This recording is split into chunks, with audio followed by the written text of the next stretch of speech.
On today's episode, I'm going to show you how to build this halfway decent miter saw dust collection box.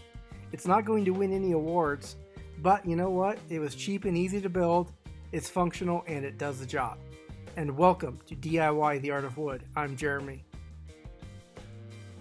Now the first step is you need to measure the footprint of your miter saw. And here I'm using a series of wood blocks, straight edges, and a measuring tape to get a rough idea of how big this box needs to be. Now keep in mind, if you have a sliding miter saw or a compound miter saw that will also let you do bevel cuts, you need to make sure to slide the cutting head in and out and tilt the cutting head from side to side to make sure you have enough room and will have full use of your miter saw once the box is built and installed.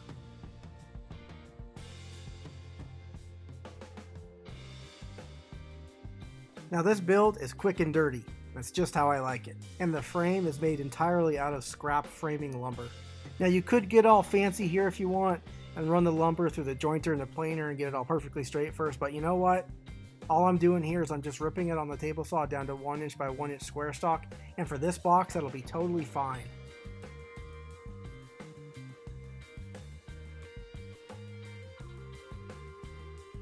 Next, take all your 1 inch square stock back to the miter saw and cut all the pieces to length according to your measurements from before. Be sure to use some sort of stop block to make sure all the matching pieces are cut to the exact same length. This will help with assembly later. You should end up with a nice neat pile of freshly cut 1 inch square stock ready for assembly. Okay, so let's do that. Let's start to put this thing together. Now these assembly squares that I'm using are from Rockler, and they make putting things together like this and keeping things nice and square really easy. I'll put a link down in the description if you'd like to check them out for yourself. Now this is not a sponsored video. Rockler is not paying me to say this, but I highly recommend these. These things work really well, and you should check them out for yourself. Now for the joinery, I'm just using simple butt joints here, and that's not always the best choice for joining two pieces of wood together because the end grain tends to soak up glue like a sponge, but there is a little trick. If you take your finger and smush some glue down into the end grain and let that soak in, that will kind of seal the end grain a little bit, and then you can apply a second coat of glue, and then that will create a strong joint. Plus, I'm also driving a few brad nails into the end for a little extra support, and that will be totally fine. This thing will hold up just fine for what it's being used for. And then just keep rolling until you end up with a box frame with an open bottom and an open front.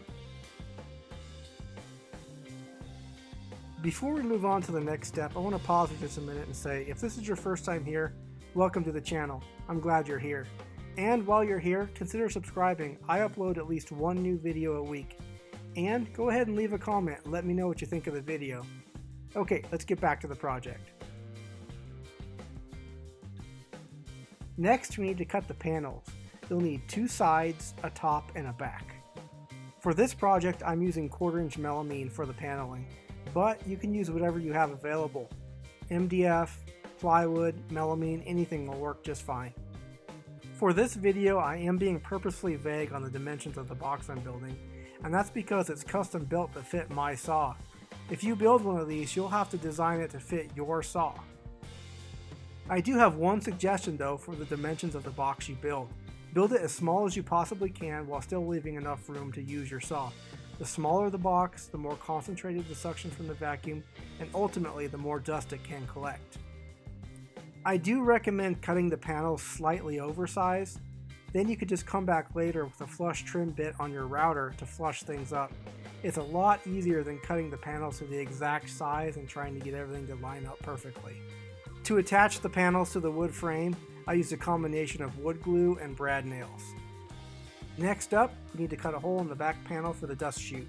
Now the location of the dust chute will vary and depends on your saw.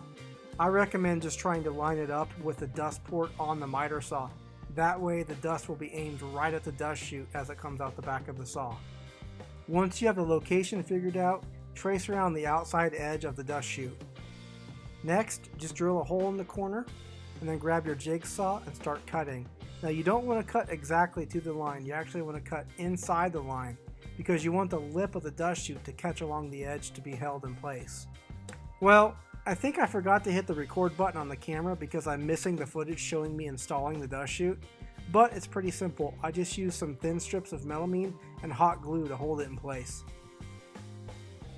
Now this next step isn't totally necessary, but I just happen to have some of this peel and stick foam weather stripping laying around, so I decided to put it along the bottom edge to help seal the box up. Now my dust collection runs off a 2.5 inch hose, and this dust chute is designed to work with a 4-inch dust collection hose, so I need to use an adapter, and what I'm using here is a 3-inch by 2-inch rubber reducer that you can pick up at your hardware store in the plumbing department. Now this reducer isn't exactly a perfect fit, it's a bit tight, but all you have to do is make a couple of relief cuts along the edge with a utility knife, and that'll help spread it out enough to where you can slip it on. Be careful not to cut too far though. You still want that to be able to make a tight seal once you put the hose clamp on. If you're still having trouble like I am here, use a little bit of soap and water, and that will help lubricate it and help it slide on.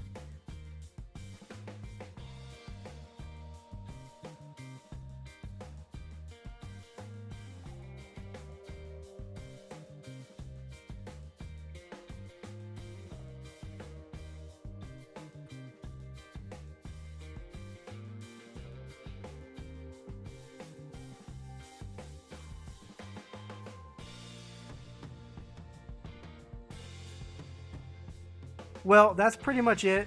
All that's left is to set it in place, hook up the dust collection, and give it a try.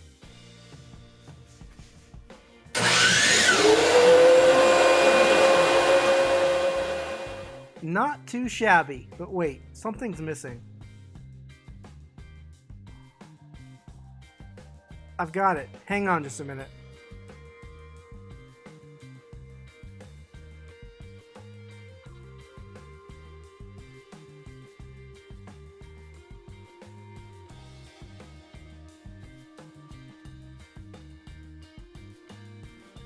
Now that's much better.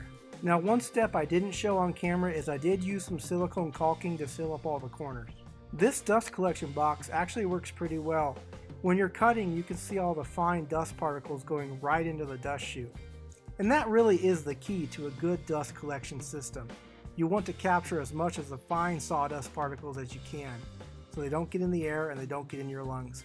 The larger pieces and the larger wood chips, it's not a big deal. You can just sweep those up or vacuum those up later. And this box actually helps contain some of the larger particles for easy cleanup. Well, thanks for watching, and I'll see you on the next video.